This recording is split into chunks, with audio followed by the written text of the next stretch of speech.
Christopher Media. Let's make some noise. You are Liza, aren't you? Yes. My name is Emily. I've been looking for you.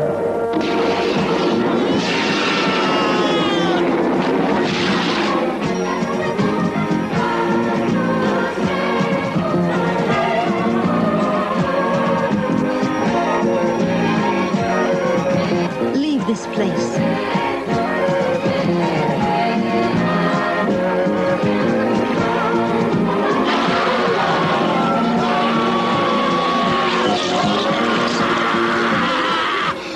Years ago, everybody in this hotel disappeared.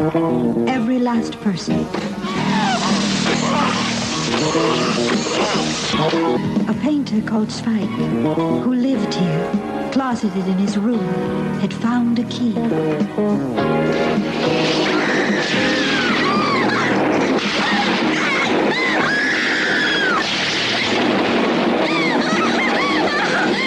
Tell me, with all those accidents, you think you'll give it up now? I couldn't do that if I wanted to.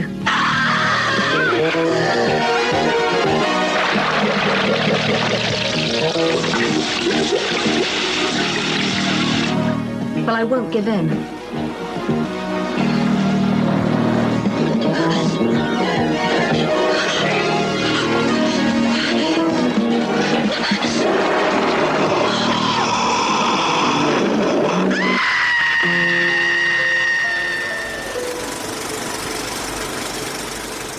Welcome to the projection booth. I'm your host, Mike White. Joining me is Mr. Rob St. Mary. Now, this hotel is really convenient to the mouth of hell.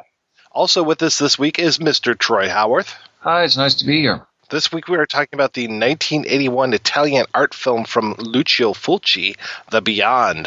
The film stars Catriona MacColl as Liza, a woman who has the misfortune of trying to open a hotel which was built on a hellmouth in Louisiana.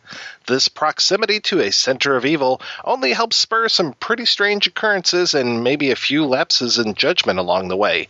Fortunately, we have something of a Fulci expert here, as Troy-Howarth is the author of Splintered Visions, Lucio Fulci and his films.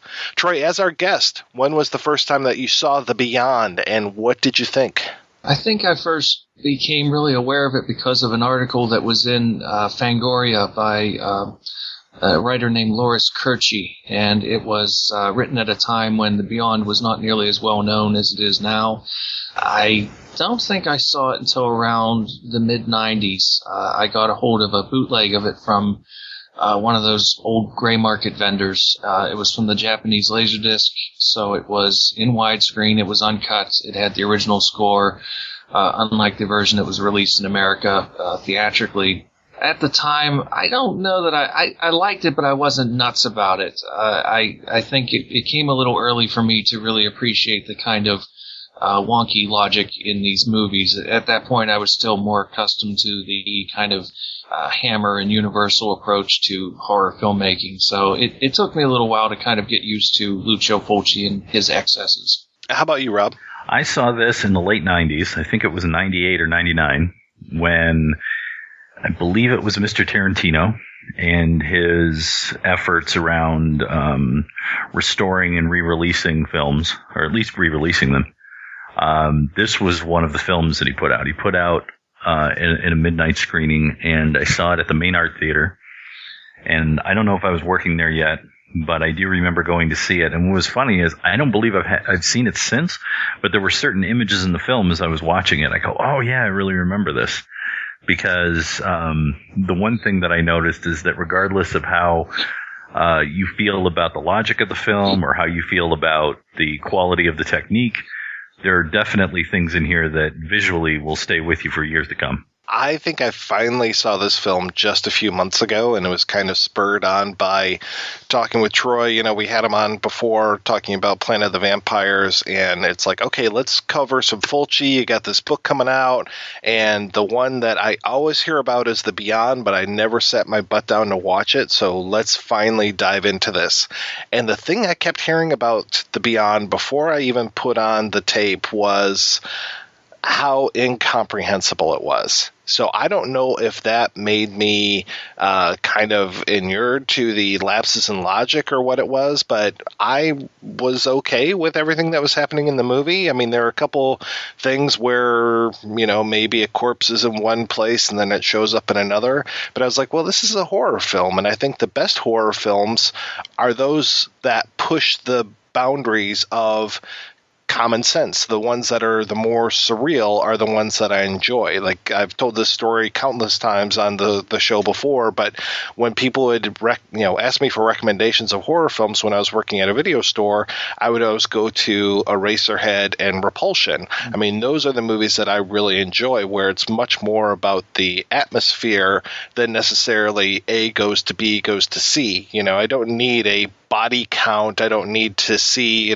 how's this person going to be killed. I mean, there's some interesting kills in the Beyond, definitely, but I don't necessarily need that strong of a logic to it. And I think that I was okay with the way that the film progressed, and I really enjoyed it. Well, Fulci wrote it together with a couple of his old collaborators, Dardano-Sacchetti and Giorgio Maurizio, whom he had already worked with on various other projects. And the idea was to kind of strip away as much of the plot as possible to make it pretty much a succession of just really strong images and very, very dreamy. And that's something that gets a little abused by a lot of people. They describe a lot of films as being dreamlike, and I think there's a difference between movies like The Beyond or Mario Bava's Lisa and the Devil or Dreyer's Vampire, which are truly, I think, dreamlike kinds of films, as opposed to some films that are just sort of clumsy and awkward and just aren't very well plotted. I think The Beyond has a basic structure. It's kind of like Argento's Inferno. It has its basic structure in place, and it works well enough for what it is, but it is ultimately more of an exercise in mood and style and atmosphere. And I think that was the intention, and I think to criticize it for not being more plot-heavy is really kind of missing the point. The way that this plays out, I mean, we start off in the past. We have everything kind of set up within the first few minutes. We go back to, 1927 Louisiana, where the townsfolk are not happy with this guy. They flay him, they pour quicklime all over him, and he's going to be, I can't really say he's the villain of the piece, because he was kind of protecting this hellmouth, or this gate to hell. He comes back throughout it as a corpse, as a zombie, and you don't really necessarily recognize him, but I get the point that this is the same guy, especially because he was in this particular room, and we keep getting these calls from room 36, and the opening is kind of narrated by this woman, cinzia-monreale, who was going by Sarah Keller for this one, and the character Emily. So we get her at the beginning, and then we get her throughout the rest of the film. So I think there's a pretty strong narrative structure as far as having these two characters throughout the rest of the movie. And Emily definitely has this otherworldliness to her, this whole idea of her eyes. We see her later on. We see her first where she's reading this book and these flames come up, and I love the way that the flames, are behind the opening credits. And then throughout the rest of the film, we don't, her eyes are clouded over almost like, cataracts, or, just kind of this really strange blindness that she has.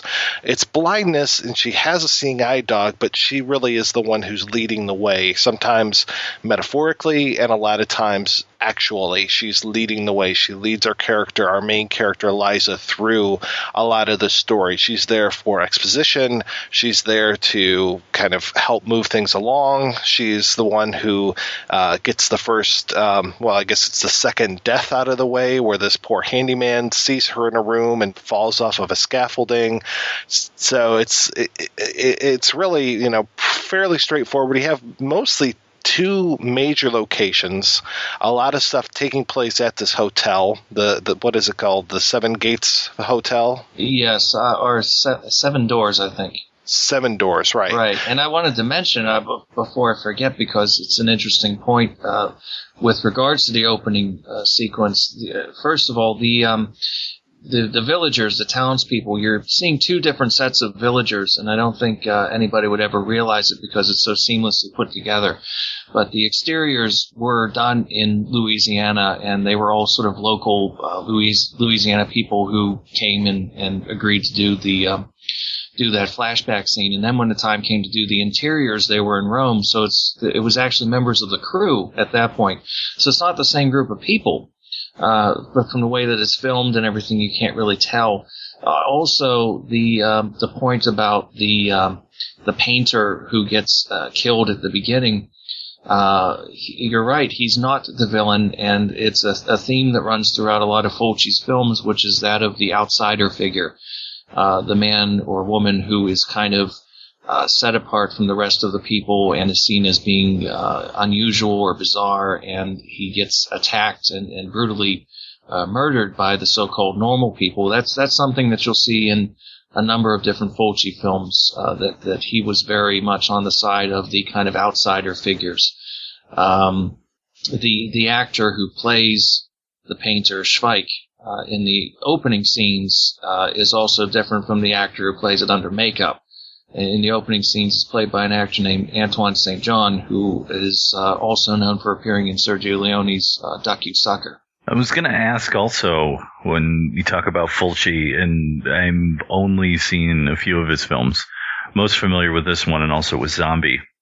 Mm-hmm. And it seems to me that, as you were talking about with the Emily character, Mike, there's this whole thing about blindness, and that's a historical mythology kind of thing that, those without sight are often the seers and right. Things like that in stories. But one of the things that I noticed, not only with that, but in this film and then also in Zombie, quite famously, is eye damage. And yes. Was wondering if this is just some sort of reoccurring theme with him, or is this some sort of Buñuel-esque, Chien Andalou kind of thing? He said once in an interview that the eyes have to go because they've seen too much.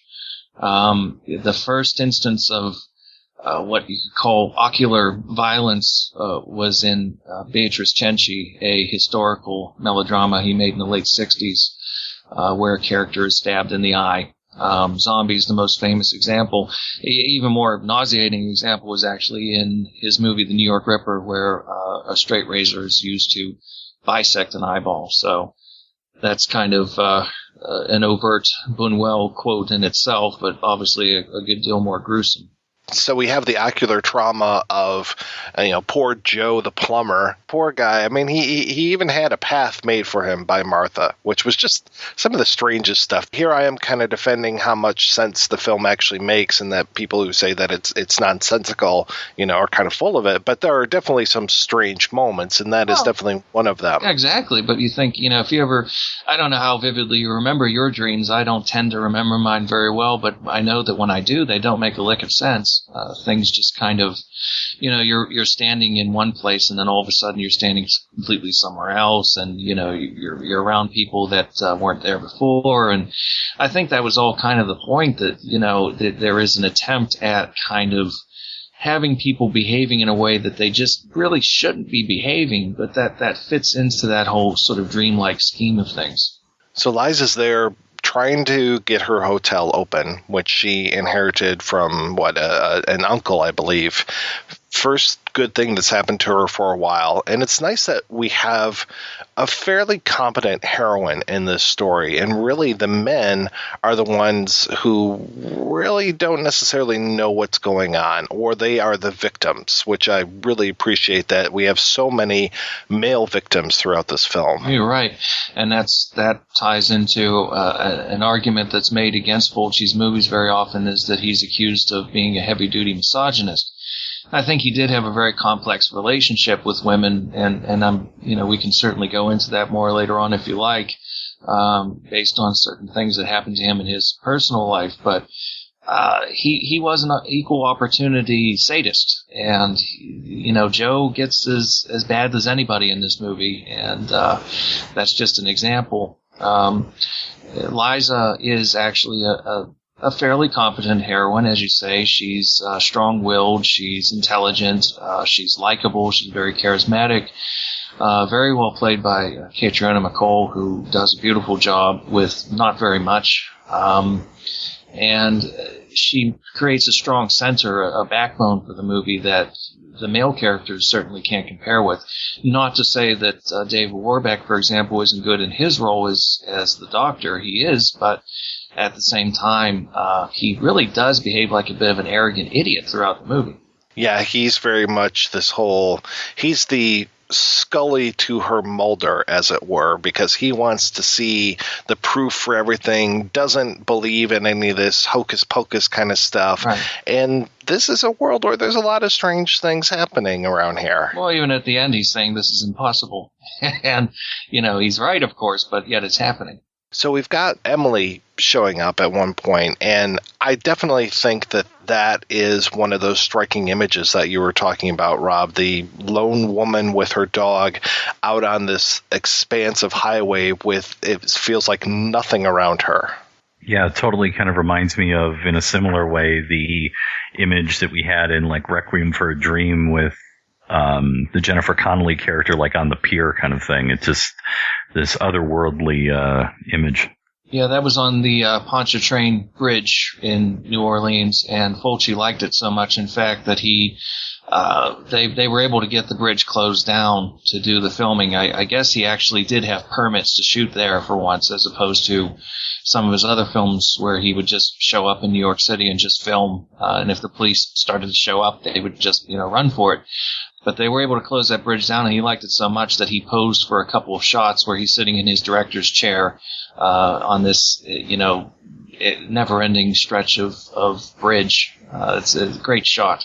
And it's nice that we have this recurring image, as well as, I talked about the way that Emily's eyes are kind of clouded over, and we start to get that a few more times as we go through here. Famously, we're going to get that at the end, but we also get it with this little girl at one point, this little girl who kind of just shows up at this hospital scene. I talked about how the hospital is really the second major location. I guess there's maybe, 4 or 5 locations in this thing, because we talked about the hotel, we talked about the hospital, we talked about the bridge, and then there's also a bookstore in here that we get, and kind of the exterior of the bookstore where it's Emily talking to a friend of hers about what's going on, and then we get some images inside of this bookstore as well. Yeah, there's the bookstore, then there's the library where Fulci has his cameo, playing the sort of lazy civil servant that's heading out to lunch, so he leaves poor Martin there to die. What else? I guess those are the major. Well, there's a cemetery as well. Right. Yeah, Martin is an interesting character because sometimes I forget that he's even around, because he shows up really very early on towards the beginning, and then he seems to kind of disappear for a while there. I don't know that a great deal of thought was put into that character. He's kind of a plot device in a sense, I guess, that, he's the one who helps facilitate things for Liza early on. And of course, he's the one who starts to get wise to what might be going on. And then of course that results in his, very messy death scene. So there's a lot of exploration of the hotel, what's going on there. There's the finding of Schweig, there's the death of Joe, all these things happening. There's this scene at the hospital where we get these corpses kind of coming back. We have this little girl who, to me, because her eyes change as well, and that to me kind of symbolizes her looking into hell. Anytime that we have some of these really horrific scenes, it seems like we have someone who where their eyes change, but this little girl is our first person here. And I like how we get her later on at a funeral where they shoot it really well, where she's looking down almost the entire time, and it's only towards the end where we really start to get a feeling of this girl hasn't looked up in a long, long time, and then finally when she does, we have this nice reveal of her eyes, and it's like, oh, okay, that's pretty cool. Yeah, I think it ties into what Fulci had said at one point about the eyes. If they're not going to be gouged out or sliced up in some way, then at the very least you lose your sight because you've seen something that's just too horrific to process. It kind of reminds me of Hitchcock in a way, though, with his women characters that wore glasses. It seemed like whenever a person wore glasses, they had seen too much or they were too curious, so they were going to have to be punished in some way. That's true. Well, Fulci was a big fan of Hitchcock as well. About 43 minutes in, I made sure to actually stop the DVR and look at it and see where we were in the film. And for me, at least in the version I was watching, it was dead center in the middle of the movie. Right at that point, it seems like everything changes. And we have Liza, who has kind of been putting together this whole mystery with the hotel and everything, and getting help from Emily with some of this backstory. All of a sudden, nothing is there. Like, Emily has gone. No one has seen Emily. The book that she was reading is gone. Everything has flipped on its head. So now Liza is this quote unquote crazy person who has been seeing all these things that just aren't there.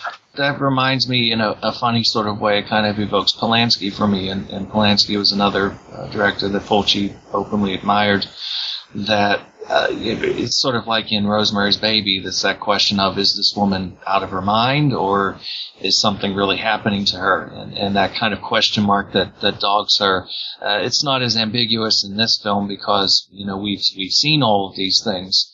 And she's not present when a lot of them are going on, so it can't just be that it's being told from her point of view. But it does throw her into a position where all of a sudden she's made to look like she could well just be cracking up. Yeah, we definitely have stayed with her so much that I am on her side. There is no doubt to me that she's the sane one in an insane world, though there are films definitely where I have seen that, where it's like, ooh, I don't know if she's really all there or not. I think that generally tends to happen better for me in books than in movies, just because of the whole idea of me seeing something take place in front of me on a screen seems to make it a little bit more real than when I read about it. I don't know if that makes any sense to you guys. No, I agree. So yeah, then it becomes like a little bit of a mystery for a while with her trying to gather these pieces again. And yeah, she's got the friend who's just the doctor character who just isn't having it. He does not believe anything that has been going on. He is definitely the main naysayer. And it isn't for a little while here until we start to get back into it where we have some of these mysterious things start happening again. Definitely the scene that you mentioned before, Troy, the poor Martin at the bookstore with all those voracious spiders. I've never seen spiders go after a person like this, not even in Kingdom of the Spiders with William Shatner. I mean, they really go to town on this guy. Well, at that point, Fulci had developed a reputation for really being the kind of the splatter king of Italian genre cinema, which is saying a lot when you think about the fact that Ruggero Deodato was around at that time too and had made Cannibal Holocaust, which went far further than anything Fulci ever did as far as actually incorporating, real scenes of animal violence, for example. The scene is a great example of what Fulci would do, which is just keep going and going and going and going, and he wouldn't cut away. It goes from being effective to being absurd to being almost laughable. Then because it just hangs in there for so long, it ends up being very, very effective. Yes, there are some very crude and clumsy looking mechanical, pipe cleaner looking sort of fake spiders there, but cut in with the real ones. But when it just goes in for those nasty details, like it piercing into Martin's tongue, for example, or tearing off one of his eyelids, to me, it's very effective. I think it actually holds up pretty well as a very strong, gruesome sort of sequence. I think that the effects sometimes are kind of cornball, as you're saying, with the fake spiders and with the real ones, and then you can obviously tell that it's latex at times. Sure. But I think what it does is that for us, it's not as bad as him, but somebody had said once about Ed Wood that he didn't have special effects, he had symbolic effects. And I think sometimes it can border on symbolic effects where our mind puts the rest of the material in for us as we're watching it, and it makes it more gruesome than it really is. I think so. I just, you have to admire the man's tenacity.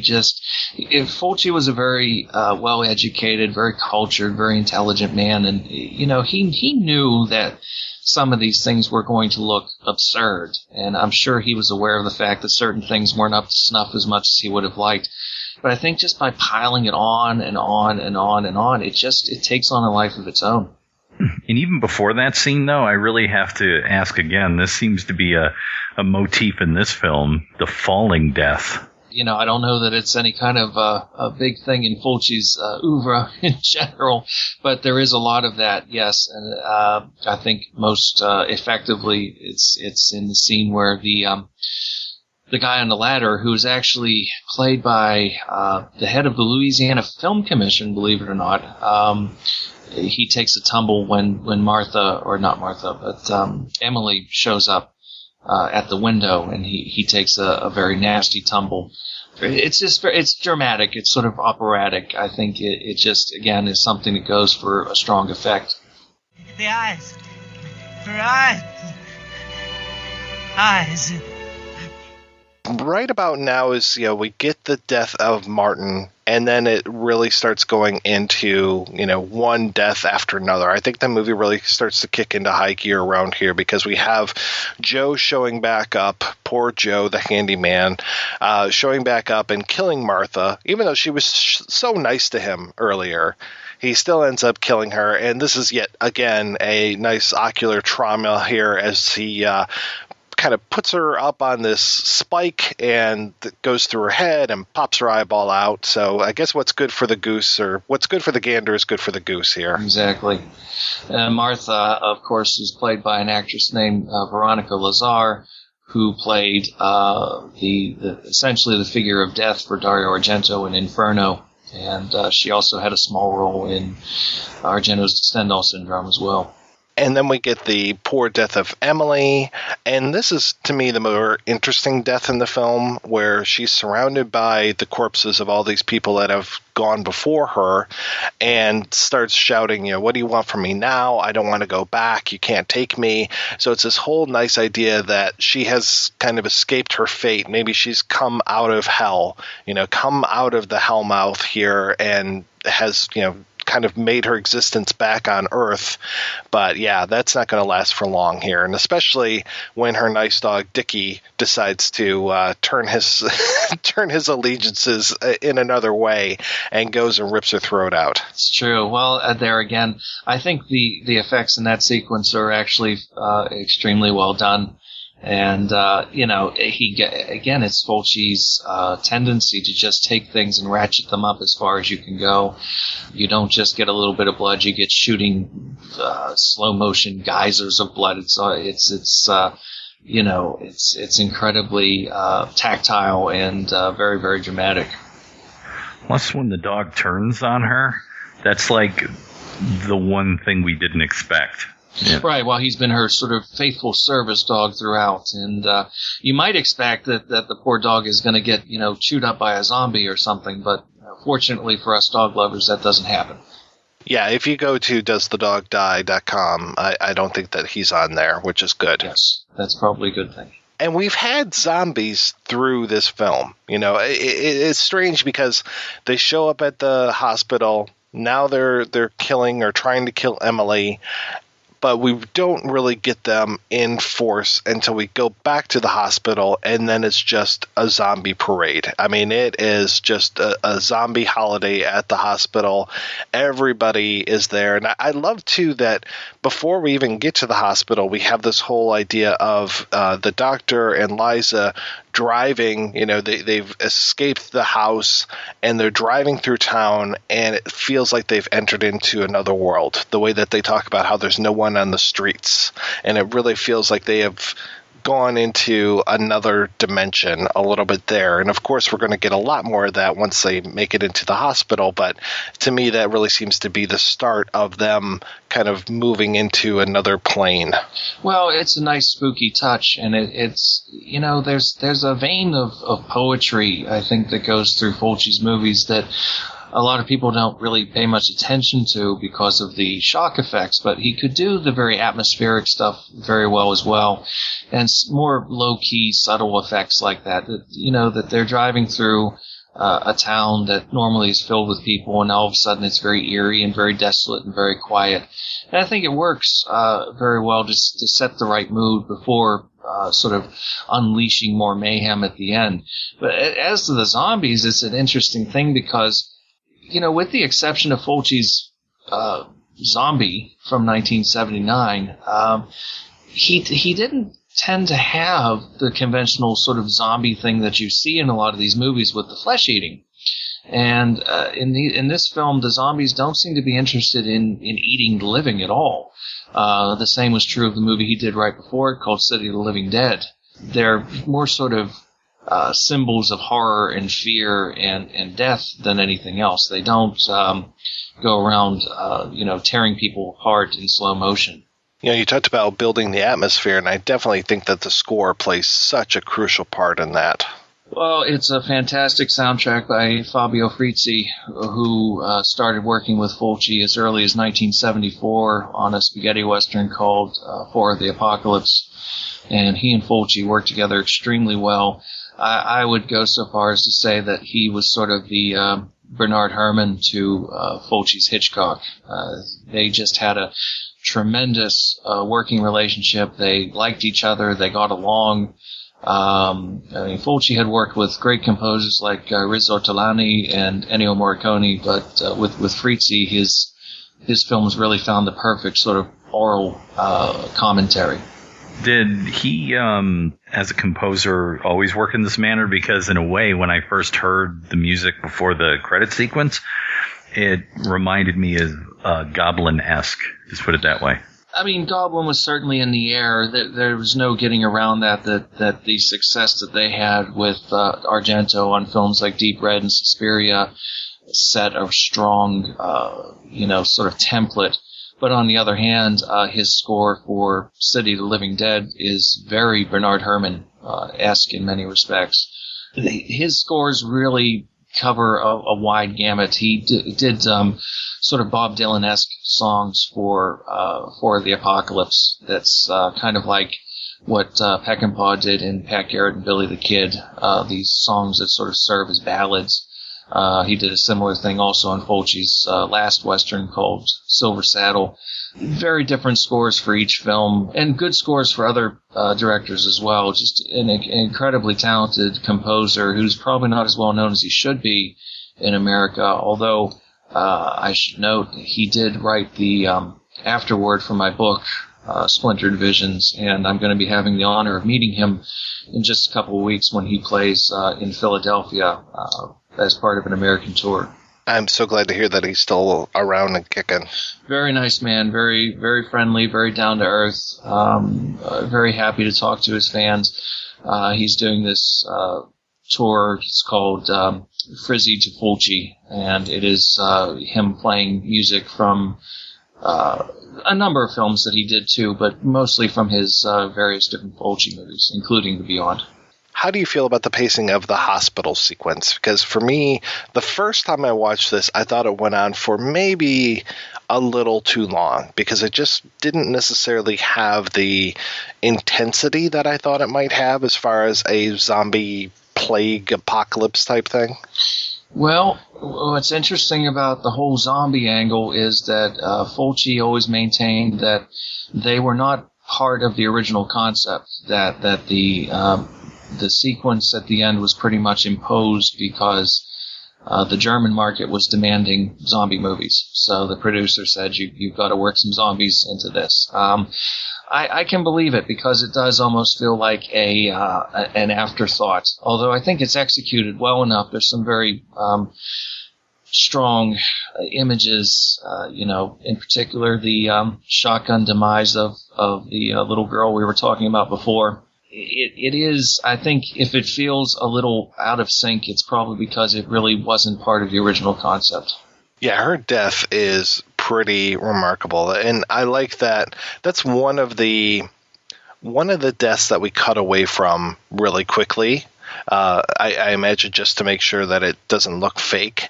And I think that helps out terrifically. But, it's not like the spiders where we're kind of lingering on the spiders or on, the Dickie kind of goring Emily and everything. But her death is so quick and just so brutal. I was like, oh, wow, that is really, really nice. I can't help but wonder if part of the reason that it's cut away from a little bit too is could be because it's a child, which again Fulci didn't take any prisoners. He had made a giallo called Don't Torture a Duckling, which dealt with a series of child killings. That's something you don't see a lot of that in horror films in general. It's kind of one of those things, it's like puppies and kittens and children. You don't see bad things happen to them very often because it upsets people. It kind of immediately took me back to Night of the Living Dead with the little girl who kills her mom. That is more the fetishization of the death of the mother than of the little girl, but definitely having that vicious little girl, and that's kind of what I wanted to see happen to her. So I was glad to see that happen in this movie. Yeah, it's a well-remembered scene. I mean, it's a still that you'll see the half shot away face. That's a very, very good effect by Gianetta Rossi, who did the makeup effects on this and a number of other Fulci films. So I guess we should just go right to the end here when it comes to this. They basically, I talked about how they had gone into another dimension when they're going through town and they aren't seeing a soul, and they go into the basement. What is it? They go into the basement of the hospital, and that leads them to the basement of the hotel, which leads them into the hellmouth, leads them into hell. And that sequence of them in this other world, this other dimension, possibly one of the most beautiful scenes that I've ever seen.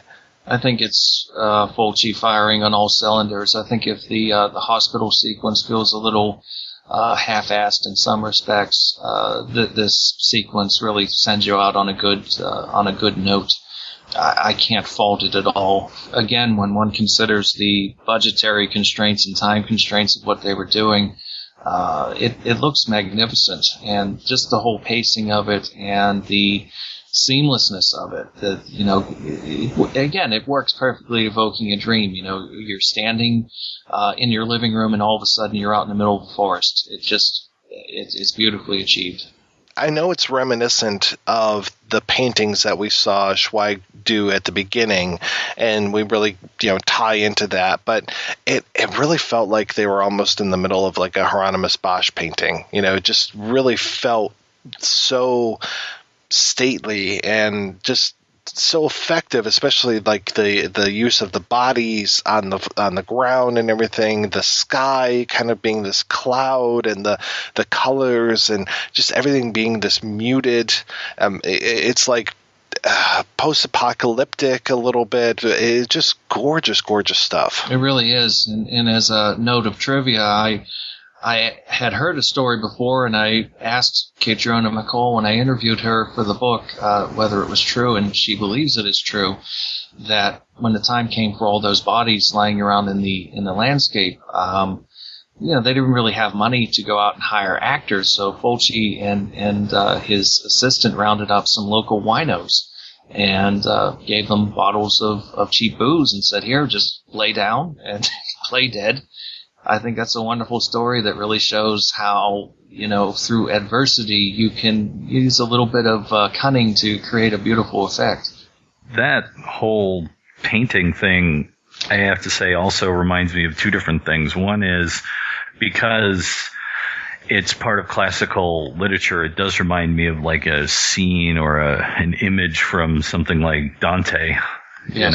And the idea of all that. And that, of course, would have been big in sort of classical Italian culture and painting and all of that stuff. And then someone who does a similar, who's a contemporary of Fulci, but does a similar kind of idea in a film. And it's, it's effective. It's not his best, but Argento in the 90s with the Stendhal syndrome had several scenes where the lead actress walks into these paintings, and I guess you could sort of see a similar through line to that kind of idea or maybe even something, and this is a little more highbrow and arty, like Akira Kurosawa's Dreams or something, where, there's the whole scene with Van Gogh and he's inside the Van Gogh painting and all of that stuff.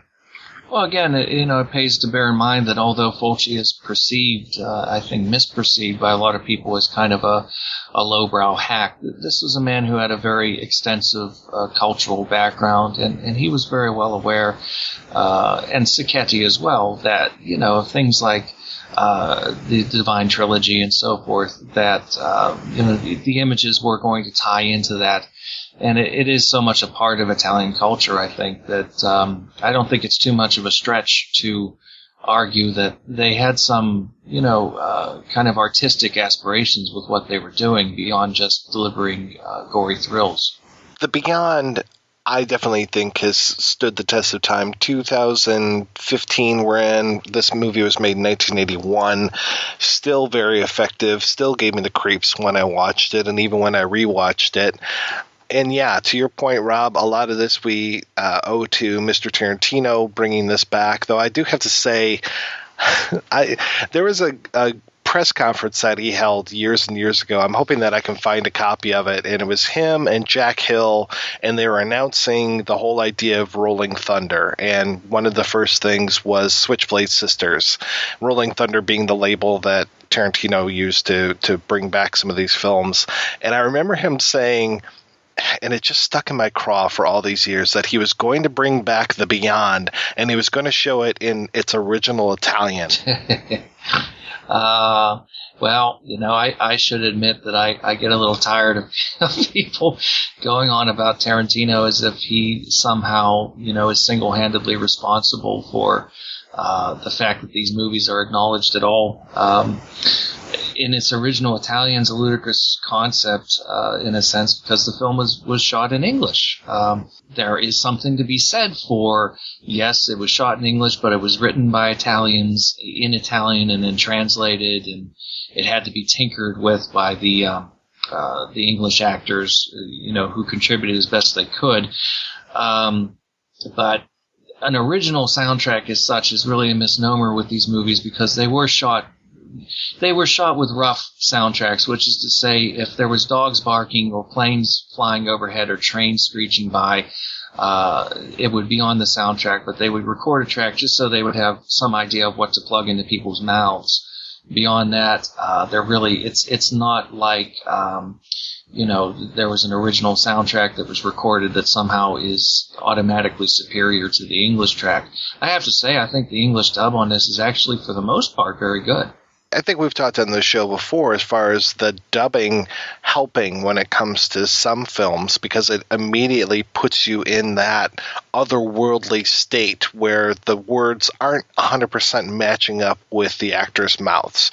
A lot of the times they are in this, but even with that, you have that separation as far as everything sounds like it's more present than it was if it was recorded, naturally at that time, or just it feels like it's been brought forward for us. Well, there's something a little off about a dubbed movie. I mean, again, dubbing exists on all films. I mean, it's done all the time. It's called ADR, where things are re-recorded even in American movies, for example.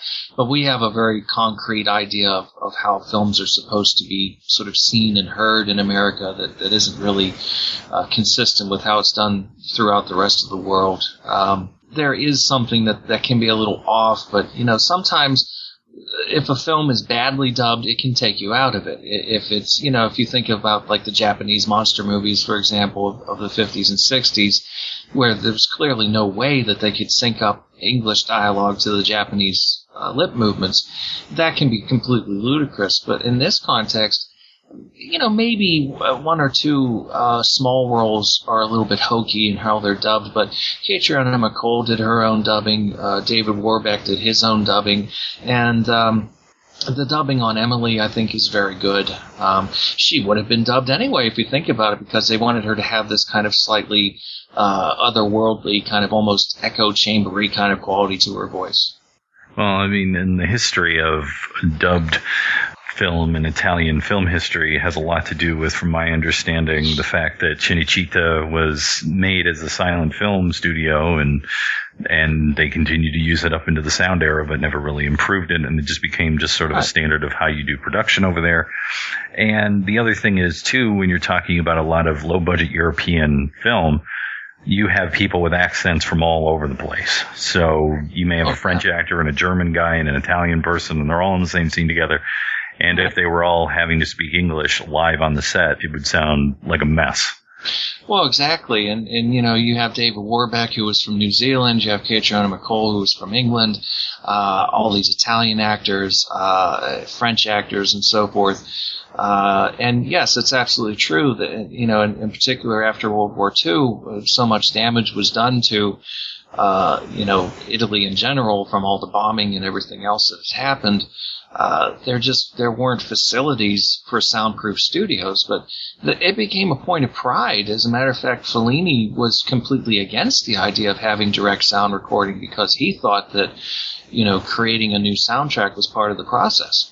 And if memory serves, wasn't there a thing, too, where, and I might be confusing this with Hong Kong cinema, because I know the Hong Kong films, there was a big problem with noise from the city, and I want to say that Cinecittà had kind of a similar thing when you were shooting there, that it was right in the middle of Rome, so you didn't necessarily have a quiet area. Oh, exactly. It wasn't soundproofed. And, there are famous stories. I remember Brett Halsey telling me about how when he worked with Ricardo Freda, that Freda used to love to bring his dogs to the set, and they would howl right by the cameras because the cameras made so much noise they would howl, and how he had to try and focus on delivering his dialogue. It was very distracting at first, but eventually he got used to it. It was just the way things were done for a long time in Italian films. It's different now. They're starting to use more direct sound recording, but funnily enough, the dubbing that needs to be done, the voice performances tend to be of a much lower caliber. If you've seen any of Argento's more recent films, for example, the English tracks, the people that are dubbed just sound absolutely, they could be off of a Speed Racer cartoon or something. Yeah, sorry, Mr. Tarantino, but I don't think there actually is the original Italian that's out there. And, you can show it in Italian. I'm sure there was an Italian dub made. Well, and then subtitle it. The Italian dub is available on the Blu-ray, and you can watch it with subtitles if you wish. I don't think it gains anything from it, though. My favorite is to watch restorations of movies that have several different dubbed versions, because oftentimes scenes will only exist in certain edits. Yeah. And a good example of that was when we did the Deep Red episode, and the dialogue flips between English, Italian, and at one point German, and you can sort of see what got cut and what didn't. Well, yeah, that's what happens. And if they didn't bother to dub all of the lines into English, that happened on The Good, the Bad, and the Ugly as well, although they went back and they got Clint Eastwood and Eli Wallach to dub their lines many, many years later, although their voices really by that point didn't sound much like they originally did. And then I think they got Rich Little to do the Lee Van Cleef stuff, is that right? I don't know if it was him or not. He sounded... I'm just kidding. I'm totally kidding. I wouldn't be surprised, though, because it didn't sound so much like Lee Van Cleef. I want to say that it was Rich Little when David Niven died on one of the Panthers. Yeah. He did, yes. Anthony Hopkins and Spartacus to dub in Olivier. Oh, right. I did want to bring up the Rob, you posted the Ebert review over on the Facebook invite. Yeah, that's good. I like that review. He was not a big fan of this movie. Oh, no. Roger Ebert was... I always defend Ebert on the level that the man knew how to write a review. And these days, in the era of the internet where everybody thinks they can write a review, you really appreciate the skill that a proper writer can bring to a review that's coherent and can express an opinion in a clear and coherent manner. Ebert was one of those reviewers, though. When he disliked a movie, he definitely could become incredibly condescending, and he was very condescending about a lot of horror films. The Beyond not being a film that he was fond of doesn't shock me, but what did shock me was this very snide attitude where instead of focusing on the fact that, this movie was done extremely quickly, very, very cheaply, and yet, objectively speaking, it's a very handsome-looking film. It's very, very well photographed. It doesn't look chintzy. He focuses on the goddamn sign in the hospital that says, what does it say? Do not entry. Yes. Okay. Yeah, I guess, David Warbeck and Catriona MacColl could have noticed. Maybe they did. Maybe there wasn't time to do a new one. Maybe they figured, nobody will notice. It's one of those things that's just in the background. Is that really something worth harping about? Yeah, I mean, there are funny things here and there. We know that with some of these dub movies, there's going to be some strange lines, like the you might have carte blanche, but you don't have a blank check. Yes, I did get a kick out of that. And there again, what's funny to me about that is that's Catriona MacColl saying it, and one would think that she would have realized how stupid that was, but there it is. Yes, it has its moments that are maybe a little funny, but I think to blast a movie based on little imperfections like that is kind of petty. But isn't really that what makes a cult film a cult film? I mean, to be honest, I really honestly wish that the review, while it is a good review to read, it just seems like, and I've seen this before with him. I think there was like a Pink Flamingos review, or there was something where he's like, you know what, there's really no point in me reviewing this movie because it's for a particular audience and they're going to like it. And this is like, what am I adding by even reviewing this thing? And I think in a lot of ways it's like that with sort of cult film. And I would say that The Beyond, even though it hadn't been in wide release in that particular manner at the time in which he did that review, which was during the re-release in either 98 or 99, it was just a matter of why bother to take the hammers out, because we're not talking about you reviewing the latest Kevin Costner film here. I agree, and I think that, I don't know, I mean, I just, for a man who could praise something as insightfully as he did with Halloween, for example, he then proceeded to butcher John Carpenter's The Thing when it was released, as did most critics at the time. It just clearly wasn't a genre that he was very fond of, and I think the more graphic the film was, the less inclined he was going to be to like it. So no film's above criticism, and I think it's totally valid to write a negative review of the film if you don't like it. I mean, speaking frankly, as much as I like The Beyond, I don't think it's one of Fulci's great films. I think it's a good film, but I don't rate it as highly as some of the other people do. Well, it was no Hoop Dreams or Dark City. That's all I can say.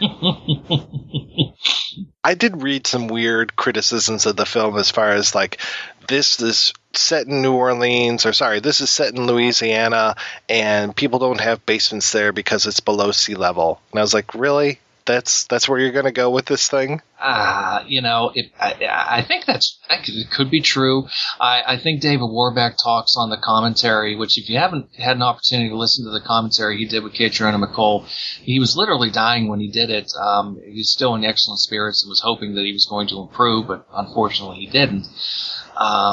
He talks about how all the bar stools are, very high, and all the people aren't buried in the ground for that reason. They're buried in tombs, or sort of elevated, so as whenever there's flooding, the dear departed don't get all rotted.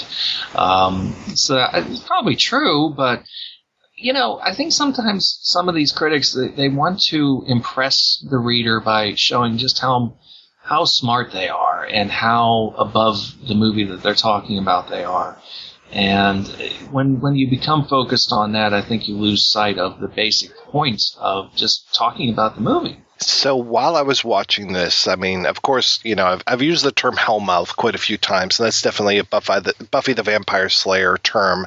So I'm reminded of Buffy quite a bit while I'm watching this, but I'm also reminded of one called Verses from 2000 by Ryuichi Kitamura, which is about a hellmouth in Japan. And for them, it's not 7 gates of hell, it's 666 gates of hell, and the 444th is over the Forest of Resurrection. So it kind of becomes this gung fu kind of crazy Yakuza zombie film, which I loved a lot, at least the first couple times I saw it. The last time I saw it was at a midnight screening, and I don't know, watching midnight movies, sometimes I really harp on the pace just because it's like, okay, let's get going. And I want to say it just felt a little long at midnight, but I still recommend it.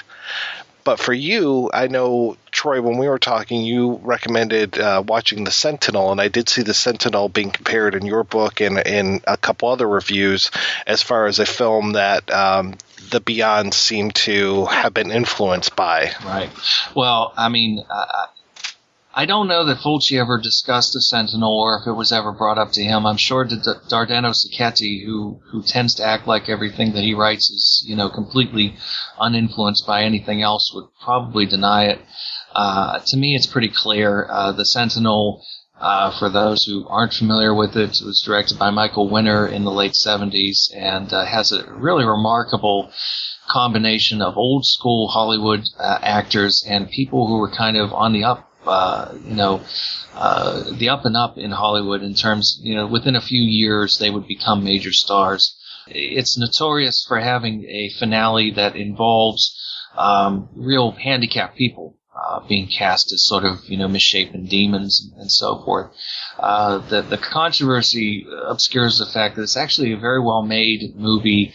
Clumsy and crude as it is in some respects, it actually has some very, very good scares, and I'm sure that film was a big hit in Italy, and that informed some of the plot of The Beyond, because you have a basic idea there. The John Carradine character in The Sentinel was kind of equivalent to the Emily character, this blind priest who is basically guarding the gate to hell. I was really rather stunned watching The Sentinel because it did feel like an Italian film insofar as so many of those Italian films where they would take actors who weren't necessarily popular anymore in the U.S. or other places and just throw them all into this movie. It reminded me a little bit of Tentacoli, where you've got, like, to me, big name stars, and here they are all together in this film. I mean, everybody in this movie is somebody. It's like, oh, well, let's go to the bookstore. Again, a bookstore like The Beyond. Let's go to the bookstore. Oh, and here's Martin Balsam just hanging out. Okay. Well, a ton of those people. I mean, John Carradine, Martin Balsam, Arthur Kennedy, Eli Wallach, Burgess Meredith. I don't think Burgess Meredith did any of the Italian films, though. But those other ones, they certainly all were showing up in a lot of those films at the same time. I mean, usually it was people that were kind of on their way down. They weren't commanding the lead roles in Hollywood films anymore, except this one is a Hollywood film, so it's kind of an unusual. Again, you have the old school people like Balsam and Arthur Kennedy, and then people like Christopher Walken and Jeff Goldblum showing up, before they were who they would become. Poor Jeff Goldblum. Goldblum is dubbed through, yes, I think, everything but maybe like one line. I don't know why. I have no idea why. But if we want to talk about poor somebody, we'll talk about Chris Sarandon. Not that he's badly treated in the film, but if you ever get a chance to listen to Michael Winner's commentary on the DVD or Blu-ray of the movie, he makes some very unkind comments about Chris Sarandon, which is a shame because, but Michael Winner was not a man known for being particularly warm and fuzzy. I have to say, so yes, as we get along, like when I was first watching The Sentinel, I was just like, I don't know why Troy thinks this is similar. I'm really just not seeing it. And it reminded me more of things like The Visitor, where it just felt kind of strange and like, again, like a strange interpretation of a source material that was being brought to the U.S. and everything. And there's some great moments. I definitely have to say, I mean, Beverly D'Angelo masturbating, the old man having an orgy and causing his daughter to try to commit suicide. I mean, there's just so many great moments in this movie. But as I'm watching it, I was just like, what the hell is Troy talking about? I'm not seeing any similarities here at all. And then, finally towards the end, once we get the book and then we get the whole idea of the main thrust of it, and I won't ruin it for anybody who wants to see The Sentinel because it's out there, it's available. I think it's, there's even some sites out there that are showing it and all this kind of stuff. But definitely at the end, I was like, oh, okay, yeah, I'm totally on board with this. I totally see what you're talking about. But I do have to ask you, and I don't know how familiar you are with this particular film, but the end of it just seems kind of thrown together, especially the Burgess Meredith character. It's one of those movies I know and like. I wouldn't say it's one of my all-time favorites, but I do like it. I can't recall the ending in enough detail to be able to say whether that's true or not. Sometimes Winter's movies felt a little bit slapdash. Other times they were much better. But it could be that maybe they ran out of steam or maybe money at the end of that one, but I'm not sure. Well, I'm going to throw it open to the audience to see if anybody knows, because I did a little bit of research on the film this morning and last night, and I was not able to find a satisfactory answer, because I'll just put it this way without ruining anything for anybody. At the end of the film, Burgess Meredith is there, and he's kind of, really spitting a lot of bile, talking about, where his position is in the world and all this kind of stuff, and he's being shot from one side of his face. Just you're only seeing the left side of his face. And then he just kind of disappears. Like, we don't literally see him disappear. It's just there's a long shot, and we've got these priests there, and they're walking out of frame, and we never see what happens to Burgess Meredith. I thought for sure he was going to turn his face to the camera full on, and he'd have something wrong with the other side of his face, kind of like Chris Sarandon in an earlier scene. So if anybody in our listening audience knows what maybe really happened at the end of the Sentinel, I would really like to know, because it just seems so out of place and just, so slapdash at the end there. And again, here we go. Another great thing when we have old and new Hollywood there with, who was Ava Gardner at the end, and Tom Bergeron showing up at the end. Tom Berenger. Yeah, he was in it, yeah. Sorry, Berenger, not Bergeron. That would have been a whole different movie. Well, there is a Blu-ray of that movie coming out, and it has the commentary with Michael Winter, the late Michael Winter at this point, and there's another commentary with Christina Rains, who played the lead actress, the sort of Catriona MacColl figure, I guess you could say, in that film. Maybe there's some answers on those tracks. I can't remember, though. Well, hopefully we'll get some answers soon about that, because, it just really struck me as very odd. Well, the whole film is odd, really, so maybe that's why I didn't think too much of it at the time. All right, so let's go ahead, take a break, play a few messages from our sponsors, and we'll be back just in a few minutes.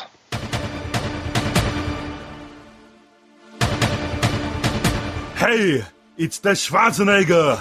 I need your clothes, your boots, and your podcast device. Why? Because this October, on the Films and Swearing Movie Podcast, the boys will be reviewing all 5 Terminator movies. Yes, all 5. Even Rise of the Machines, Talk to the Hand, and search Films and Swearing on your podcast apps, iTunes, Skynet, and Stitcher Radio, or visit filmsandswearing.com. If not, consider it a divorce. That's fucking Torrico. Fuck you, asshole. Hi, this is Andrew from We Hate Movies, and you're listening to The Projection Booth. If you feel like laughing after listening to some serious film discussion, head on over to our show, WHMPodcast.com. Every Tuesday, a new episode drops, us ragging on bad movies, whereas the good folks here at The Projection Booth are talking about good, hearty, cinema-related stuff. Go here for the cinema, come to us for the laughs afterwards. We Hate Movies, every Tuesday.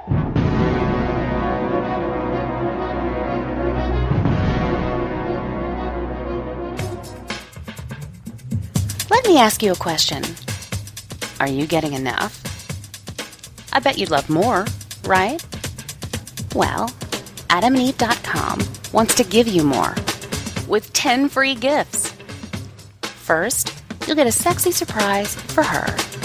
Second, a specially selected toy for him. And third, a little something we know you'll both enjoy. Plus, you'll get 6 full-length adult movies on DVD. And number 10, free shipping on your entire order. So what do you have to do to get your 10 free gifts? It's not hard. Just go to AdamandEve.com and select any one item. It could be an adventurous new toy, sexy piece of lingerie, or anything you desire. Just enter offer code BOOTH at checkout, and you'll get all 10 free gifts. Go check out adamandeve.com today. Select one item and get 10 free gifts, including free shipping when you enter offer code BOOTH. That's BOOTH at adamandeve.com.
We're back and we're talking about The Beyond from Lucio Fulci. Now, The Beyond is one of Fulci's better-known works, for better or worse, and our guest co-host, Troy-Howarth, has definitely delved deep into Fulci's filmography. Can you talk a bit about Splintered Visions, sir? Splintered Visions is my latest book. It was just published at the beginning of September through Midnight Marquee Press.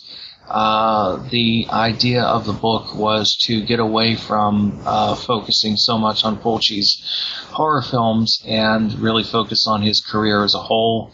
I have coverage of all the films that he contributed to in a major way, going back to his days as a screenwriter and then through all of his films as a director in all the different genres that he worked in as well. I was able through partly through Facebook and largely through the assistance of Mike Baronis to get access to talking with a lot of people who worked with Fulci and knew him well. So I was able to attempt to paint a portrait of a very complex man based on interviews that I conducted. I have quite a few interviews with people in the book, including what may have been Richard Johnson's last interview. I'm not sure. Unfortunately, he passed away earlier this year. He very kindly answered some questions about working with Fulci on Zombie. I have Catriona MacColl interviewed. I have Cinzia-monreale, who played Emily, interviewed. Franco Nero and various other people who worked with Fulci. A tricky man, temperamental, but a very talented man who had a very unfortunate life in many respects. And ultimately the book ended up becoming a lot more ambitious than I thought it was going to be originally.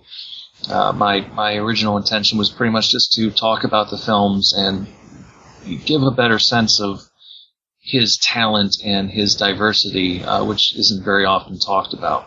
I was so surprised to see that Fulci had worked in just so many genres. I mean, it was very remarkable in how long his career had gone. I had really no idea about Fulci's full filmography until I read Splintered Visions. Yeah, I mean, this is a guy who worked for years with a very popular Italian comedy director known as Steno. He also worked as an assistant to Roberto Rossellini on one of Rossellini's lesser-known movies. He had worked with people like Orson Welles, And when he started directing, he directed, movies in the musical genre. He directed comedies. He directed westerns. He directed sci-fi. He directed thrillers. He directed erotica, horror, just about everything. And crucially, he did well in almost all of those genres. I mean, he really made some very funny comedies, for example, some very entertaining musicals, some terrific gialli. His sort of foray into erotica was a movie called The Devil's Honey, which I think is a really, really well done movie. Genuinely erotic, but also very unexpectedly kind of moving and melancholy sort of a movie as well. He did just about everything, and he was a journeyman director. Let's make no mistake about it. But he was also a writer, and whether he's credited on all of his films as a screenwriter or not, he co-wrote most of his own films, and he certainly tinkered with just about every screenplay he ever got. So I think a good case can be made that he did ultimately manage to get his kind of directorial vision into every single film that he directed. Why do you think it is that it's the horror stuff that people seem to know the best? Well, the simple reality is that when Zombie came out in 1979, 1980, he was not well known outside of Italy at all, and even in Italy he had been sort of marginalized. Zombie just made such an impression because of his willingness to just say, screw it, I'm going for broke. And most infamously, the scene with the splinter into the eyeball. I mean, that's just... It's set up in the classic way where it's coming towards the camera and you see the girl's eye, widening with terror. And we fully expect that it's going to cut away, but it doesn't. It just keeps going and going, and it was such a nasty sequence.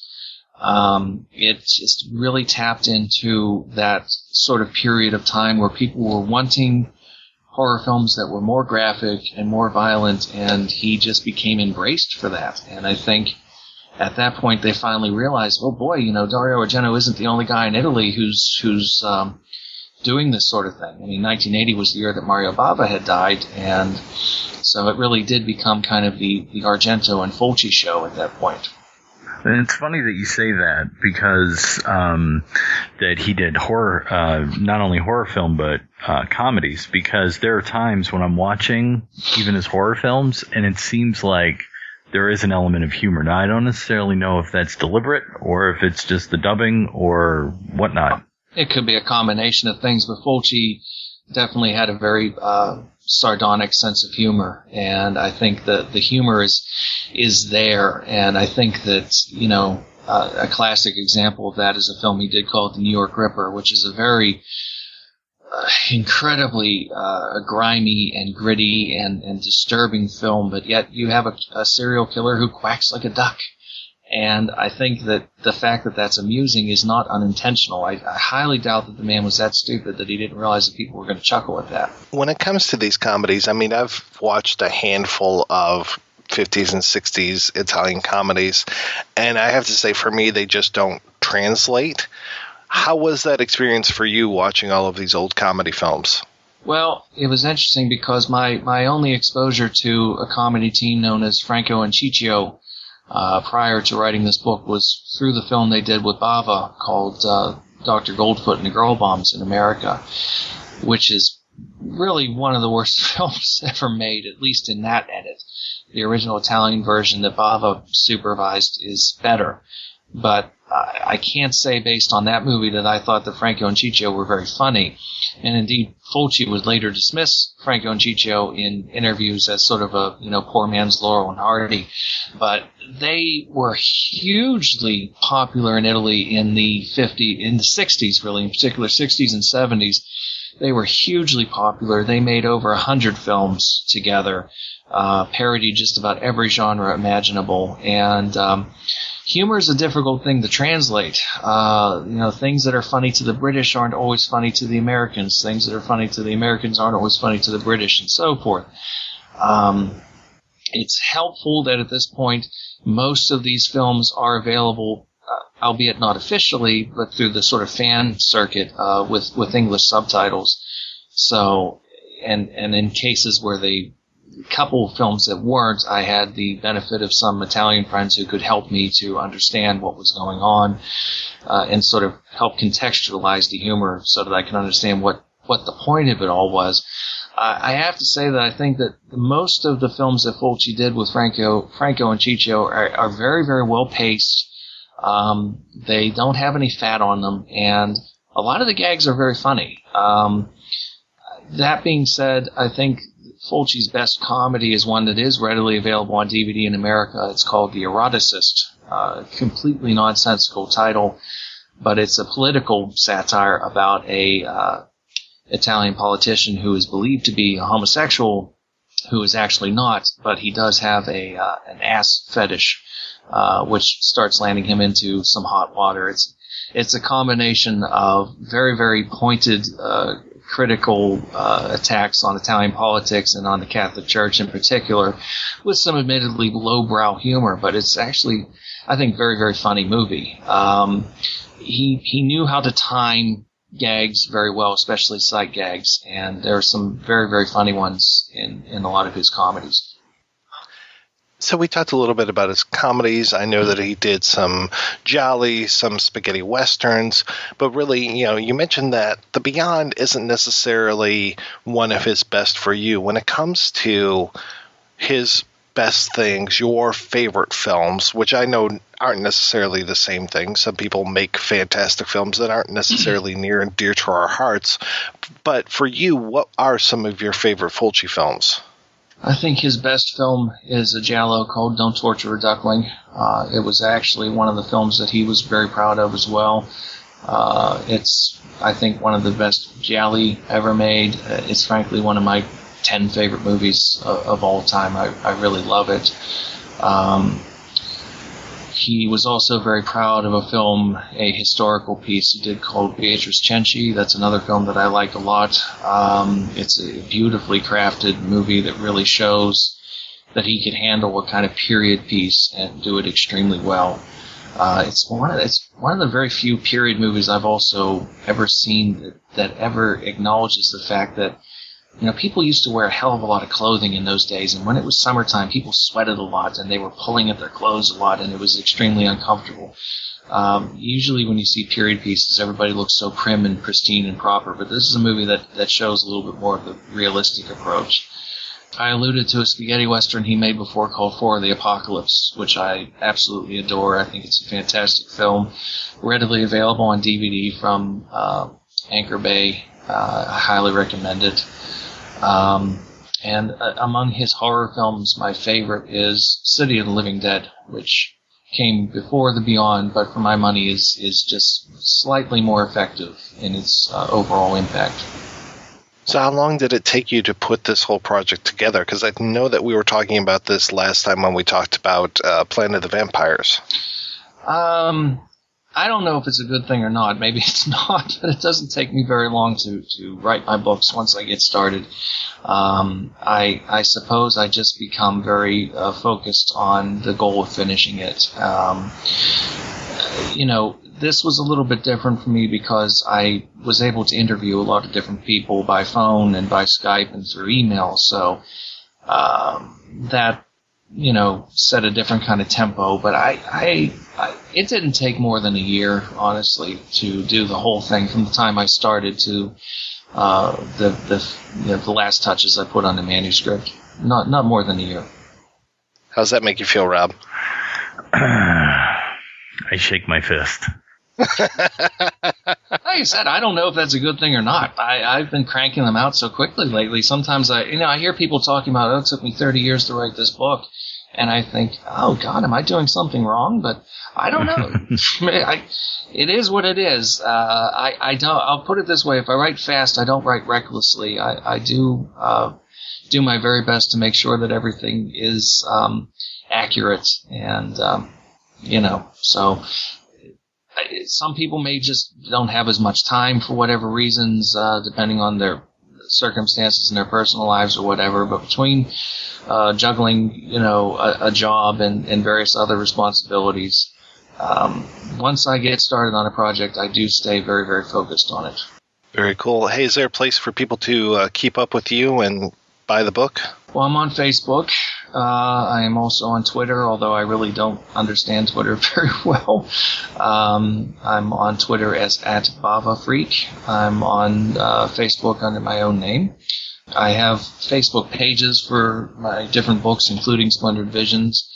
Purchasing them, you can, well, first of all, I should say Splintered Visions is available in black and white and in color.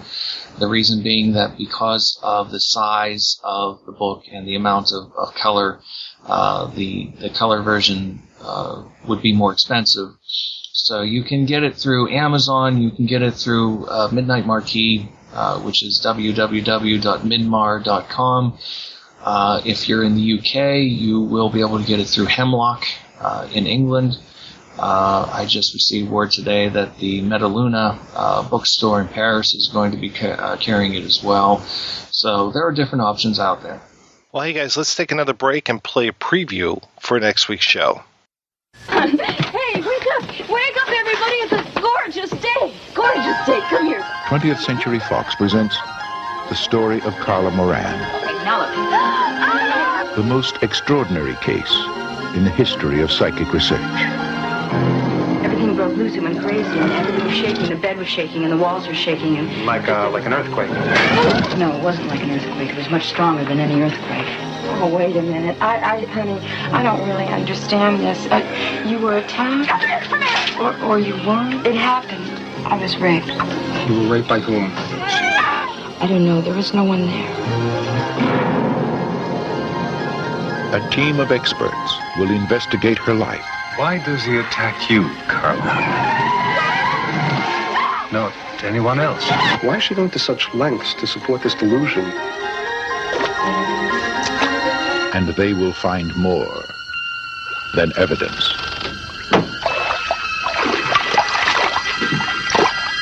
They will find the entity. That's right, we're back next week with a look at Sidney J. Fury's The Entity. We'll be joined once again by guest co-host Daniel Kremer. But before we go, I want to thank this week's special guest co-host, Troy-Howarth, for joining us. And Troy, just remind people again where they can go, best places to pick up a copy of Splintered Visions, the films of Lucio Fulci. You can get it through Amazon. You can get it through the Midnight Marquee website, which is www.midmar.com. If you're in Europe, you can order it through Hemlock, which is a book distributor in the UK. There's also going to be copies stocked at the Metaluna bookstore in Paris. So there are different options out there, and if you're in America and you're looking to get it at the cheapest price, though, go to www.midmar.com. They have it at the best available rate. Well, we'll be sure to link to those places over at our website, projection-booth.com. Thanks again, Troy, for coming on the show, and thanks to everybody for listening. If you want to return the favor for all this free entertainment, think about heading on over to our Patreon page at patreon.com/projectionbooth and giving us your hard-earned cash there. If you can't do that, if you want to do something for free, go on over to our iTunes page, leave us a review, and maybe some stars. 5 would be preferable. All of those links and more are available at our website, projection-booth.com. It's a lot easier going there than going straight to hell.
If you enjoy this show and want more people to know about it, head on over to iTunes, leave a comment, and rate it 5 stars. Make sure you like and share us on Facebook, and don't forget to follow us on Twitter. Just search for Christopher Media. Thank you in advance for supporting Christopher Media by clicking on the PayPal button and by clicking through to all the sponsors who support ChristopherMedia.net. Most importantly, we would like to take the time to extend an extra special thanks to you. Christopher Media could not exist without your support. Thank you for visiting ChristopherMedia.net, and thank you for listening. Christopher Media. Let's make some noise.